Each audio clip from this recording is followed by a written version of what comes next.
So next year we want to kind of preserve as many of the natural species around here, the black locust, create that shade for parents. I love that as much as anyone else. And take everything out of that floodplain so we don't have to worry about sand going in the river, all those deposits, any contaminants. So that'll be in our 2022 budget to put our playground back over here with new equipment and whatever we can repurpose. So that's all part of this comprehensive multi-phase plan as well. Clear cutting. There was several trees that had to come down. Okay. So I remember hiking here with my kids on the ridge, but I don't remember any. we actually This is all a new trail here. pulled this bank back in order to allow, because before you have such severe erosion, it's almost Okay. like a straight down, like a cliff. Think of a Right. cliff. In order to pull that back, you need to bring back the whole entire bank, fill in some spots, in order to create a more of a gentle slope, like you see around here. Okay, that's what And you did to create this trail. Correct. So then you have to remove those trees in order to pull those banks Okay. back. And So now that I was think the they're first very phase. We did this in actually 3 phases for this project. Okay. And we did a mechanized tree removal. So then the contractor was able to quickly clean up from the tree removal, regrade those banks, and move on systematically downstream until they were done down in area 3. And who is the contractor again now? CW Preparo. So they did a really good job, and they specialize in stream bank restoration. So it's all about a quality contractor. And local. Moved much. We moved a little bit down. From the 30s. Oh, from the When 30s? it was built, did the river go right through the before your middle of the park, and they moved it over to get more grassland? Or I don't think so. I think this was the first river restoration since Petrifying Springs Park. Phase 1 had a lagoon back in the day to irrigate for the golf course. So on the other side of that red bridge where we started, that was modified, man-made with that lagoon area in order to trap and encapsulate more storm water so they could irrigate the golf course. That was more man-made, but as far as the meander and the bends and the ebbs and the flows and the oxbows, that's always been here. But then because of the human traffic more so than anything else, and we had the trails that were right on top of those slopes and then not enough vegetation and growth, that's where a lot of that erosion, especially with these extreme weather conditions and climates, it all started to overtopple and get inside the pike. So it's always been there, but then Mother Nature is Mother Nature, and she'll do what she wants to do. We don't want to fight her, we want to accommodate her and just try to reinforce those sensitive areas and pull back those banks. And that's what we accomplished with this project. It was being removed, and once I found out where those grading limits are, they actually staked the grading limits. We wanted to preserve those. We don't want to cut down trees for the sake of cutting them down, of course. So I made the executive decision to leave the paint on there, but leave the trees more important. Matt, what's that old hut there? Is it across the way? So that's actually a well house right over okay, there. yeah. So that big black thing off to the right side is the actual well yeah. that goes down there. Yeah. And that feeds our restroom facility over there, and it's a drinking fountain. So Ah, that's a pretty old rustic facility that has a lot of, let's call it, memories for a lot of different generations. Yeah. So we wanted to preserve that side slope that still does. So there's that. There's a lot of those areas where you just have the natural springs throughout the Yeah. park. But you can see how the undercutting and the scouring over time, doesn't matter with the trees, they do help with the root mass and help stabilize the bank to a certain degree. But over time, even for that one, it's going to be a goner. And then those trees overtopple, it brings that sediment load into the river.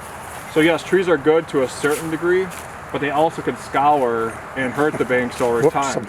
We have this crushed limestone that's more resilient, and that helps keep people on the path and outside the natural areas. Because if people are just going willy-nilly, that's going to create that issue where everything's going to die off, erode, and we're back where we started. So having a robust trail to go alongside our river project, I consider is essential. Do you consider it part of the Pike River pathway? Yeah, yeah. So, but be kept pedestrian only, not bicycle? Or? Correct. That's pedestrian only, no mountain bikes.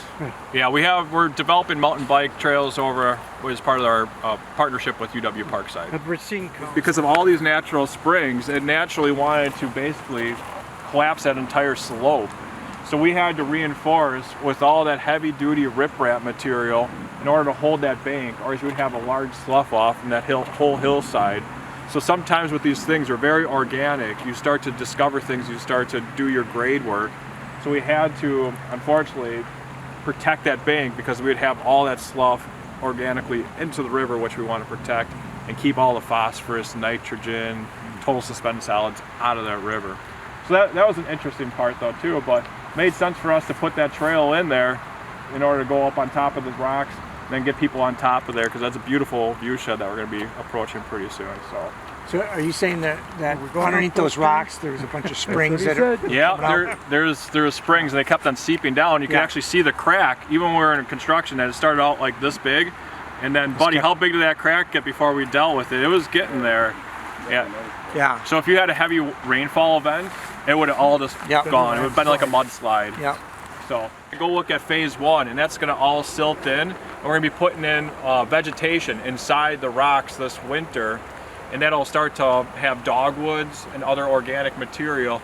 So you won't even see the whole entire corridor as far as the riprap stuff, that'll all start to be silted over and vegetation over on top of it. So it's only a couple construction seasons that you'll see the riprap material. Including something like on that hill. I think over time. That's going to take some more time for that to grow in. I'm sure that we'll get some natives and non-natives that we got to manage throughout that. But as well, right over here, a lot of the rocks that are on the banks that you see, they're more rounded. That was all organically just here as part of the river corridor. We were able to salvage a lot of that stuff and repurpose it for the banks wherever it made sense. All right, we can keep it going. Let's see what we find out.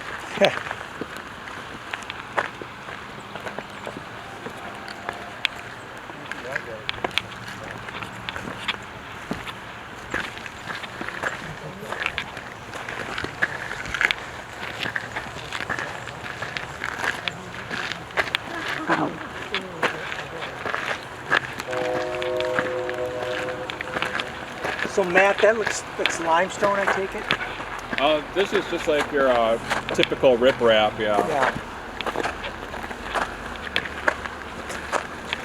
So you'll see how wet this is as we go up here, what I'm talking about. Right, So we had to put in drain tile systems and wrap that around this whole entire stretch in order to have it feed down. You can see how much water is going right out there.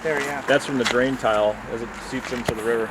And then this will all be wetland, so it'll start to filter some of that before it even goes into the river. And to repurpose it, you really need to know what you're doing in order to dry them out or separate it from the actual river edge before when you dig down and excavate that stockpile before it gets wet. Then bend it back, and then you gotta ship it on the other side of the river and dump it there to create a bend kind of similar to this. Slow down that velocity. So that's what we did with phase 1. On this other one that was a phase, on this side with the steep drop that goes right to the river's edge, we wanted to back up that river in order to have more room to bend back that slope as well. So we shifted the whole entire river over. And then I would think they had to be anchored in. That's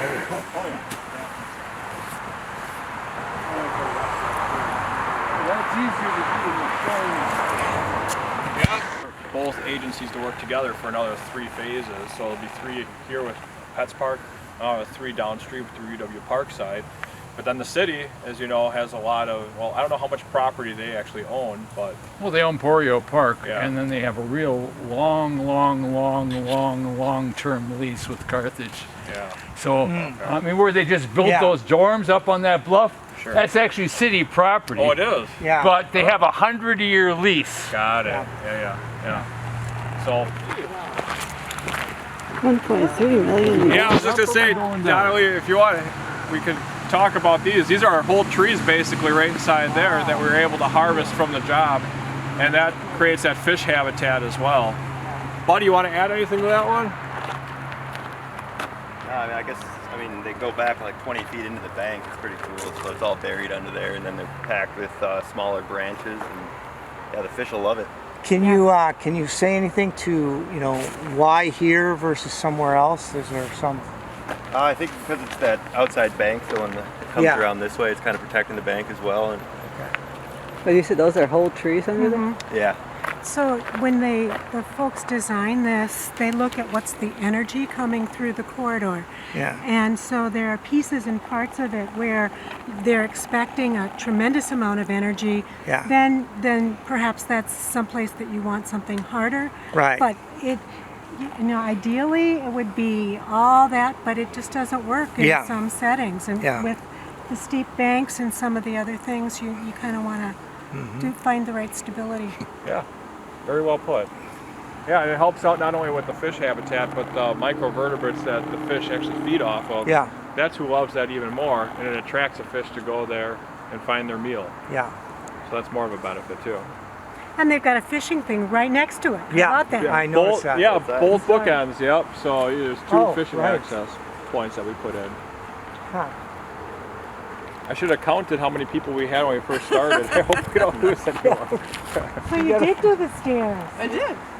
Yeah. Excellent. Two more people behind me did. About those features right on this footbridge, so Well, it's up just to you. crossing the bridge and going on the trail on the other side. Looks like it's flat, right? Well, we can go up these up. stairs Go though. up again. Okay. Uh-oh, that didn't sound good. I don't like that tone.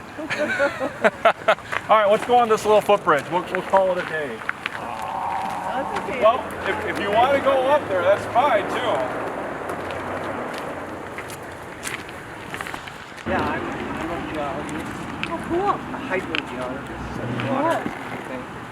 And yeah, so I'm very fascinated in all this. You know, I have to say that And I couldn't even tell you how many tons of rock that we had to use that are actually benched right inside this hillside. Yeah. This was a severe drop where it was completely eroded away on this whole entire stretch. So you'll see where we actually cut in to the bank over on this side, and we used the spoils and actually created a river crossing for our trucks in order to build up the whole entire bank to a better threshold or grade for our natives to be able to hold that on. So a lot of that was man-made with the erosion. Actually, it wasn't stormwater runoff for the most part. It was more people and dogs going up and down it for recreational purposes that really degraded that whole entire bank. So we shifted the entire river to give us more space so we could grade that whole entire bank back and try to preserve as many of those oaks up on top of there, because it's a beautiful view. Next time you go for a walk, maybe come here first, and you can see the whole entire canopy of Petch Park and UW Parkside overlooking that. So it's a gorgeous view up on top there. Did you give any thought to reconstructing those steps to be closer together and then not so high? So A rope railing or something? so Mentioned that earlier. we really wanted to create an adventure for people, and I know that it can be onerous for certain people to do so, but that's why we try to have the diversity of different recreation features for walkers, hikers. But this is going to be a challenge for a lot of people. Now, the difference in the steps is because of the roots that actually are in there, so we're not able to anchor them basically every so often like you would in your house. That you got to deal with the natural terrain and put them in where it makes sense. So it's a little bit of science, a little bit of math, and trying to make it work. But it does create a little bit more of an onerous hike going up there. So I can recognize that, but some people love it. Some people are like, I'm never doing that again. And dissipate that energy. And that'll fill in with sediment too over time. So it'll look a little bit more organic. Wow, that's cool. Most of what you're seeing right now is the cover crops, it's Yeah. the annual rye or oats. So that comes up first, and because the native Something species underneath take- there is going to come up in the spring. Yep, yeah, hopefully. it's a mesic prairie mix in there, so it'll be prairie So it's grasses seeded and for that, forests. though, I'm assuming. Yeah. Yep, yeah. Yeah, so you want to at least partially stabilize it, green it up to help protect with that erosion control in the blanket. So that's why your buddy's saying the cover crop goes on there is to green things up. But the prairie seeds take a lot longer to germinate. And sometimes people even do it in winter where we've thrown prairie seed like on snow, and that frost thaw gets it to that proper depth before it starts to germinate, usually the following year. So it's starting the process, but usually these prairie plants grow down before you see them grow up. So it's working on its root system right now, so you won't see it for another year. Sometimes 5 years it takes for a prairie plant before you see it. A lot of those wildflower species need at least 1 year of cold stratification, so just overwintering for a year before it'll even germinate. Some of them need multiple years. I put in about a 1/4 acre prairie in my backyard. And the first year, nothing, and the second year, some grasses. 10 years later, stuff's still coming up that wasn't there before. Isn't that something? Every year it's just a little bit more unique. Also, it'll be a black-eyed Susan year, then it's a coneflower year, and then some other crazy stuff. This year has been a major black-eyed Susan year. Yeah. And some of those natives are really resilient to the drought environments too. And that's why they're so successful even in our environment that they are now. It just helps with that resiliency. So project. So right on the other side, you could probably see the robustness of the trees and everything else. So that's gonna be phase 3. We're gonna start design work on that pending budget approval. This next year we're gonna be working on design. No construction next year within pets. We'll give our constituents a little bit of a breather with heavy equipment. But then hopefully after that we can start to secure financial funding through governmental grants to help support that phase 3. Well, that isn't as extensive as this one, is it? Because aren't we pretty close to the... It's about the same. It's going to be over Oh, 3,000. it's going to where the point where it hits Parkside. There's a Okay. lot of river 'Cause yet. this is JR, right? Yep, Yes. JR is right up here. Okay, and I thought the little water place was just around the corner there. So are you No, familiar with it's- the golf course and the beer garden down Yeah. this way? So it goes behind the beer garden, the soccer field, and it starts to basically split UW Parkside property okay. and our golf course. All right. And I forget exactly where that Yeah. fine line is, but you have about 3,100 linear feet still. Okay. So how far is phase 3 going to go to? All the way to... All the way to our property line within Petrifying Springs Park. Oh. Yep.